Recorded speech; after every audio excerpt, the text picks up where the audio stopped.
ಯಾಕಮ್ಮ ಇಷ್ಟೊಂದು mutton chicken ಹಾಕೊಂಡಿದ್ಯೋ? ಯಾಕಪ್ಪ ತಿನ್ಬಾರ್ದಾ? ಕೊಲೆಸ್ಟ್ರಾಲ್ ಬರುತ್ತೆ. ಬನ್ನಿ ಬಿಡು. ನಿಮ್ಮ ಇಷ್ಟ. ಚಿಕನ್ ಮಟನ್ ತಿಂದ್ರೆ ಕೊಲೆಸ್ಟ್ರಾಲ್ ಬರುತ್ತೆ, ಅದು ಬರುತ್ತೆ, ಇದು ಬರುತ್ತೆ ಅಂತ ಹೇಳ್ತೀರಾ. ಏನಾದ್ರೂ ಬರ್ಲಿ ಅನ್ನಿ, ಮಟನ್ ಚಿಕನ್ ತಿನ್ನೋದು ಮಾತ್ರ ನಾವೇ ಕಾಣಕ್ಕೂ ಬಿಡಲ್ಲ.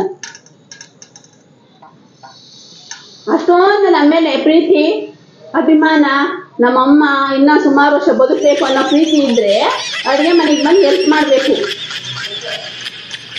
2 ಅವರ್ 3 ಅವರ್ ಆಯ್ತು ಅಡುಗೆ ಮನೆ ಸೇರ್ಕೊಂಡು ಇದೆಲ್ಲ ಮಾಡಿಕೊಬತ್ತೀನಿ, ಸಾಕಾಗೋಗುತ್ತೆ.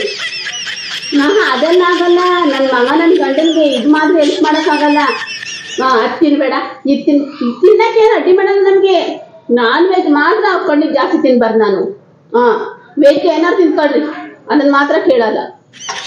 ನಾನ್ ವೆಜ್ ತಿನ್ಬಿಟ್ರೆ ಮಾತ್ರ ಇಳ್ಕೊಂಡು ಕುಕ್ಕು ಬಿಡ್ತಂಗೆ. ಯಾಕೆ ಹೇಳ್ರಿ, 800 ರೂಪಾಯಿ ಕೆಜಿ ಮಾಂಸ, 300 ರೂಪಾಯಿ ಕೆಜಿ ಚಿಕನ್ನು. ಅವಳು ಅರ್ಧ ಕೇಜಿ ತಿಂದುಬಿಡ್ತಾಳಲ್ಲ ಅಂತ ತಿನ್ಬೇಕಮ್ಮ ಅನ್ನೋದು.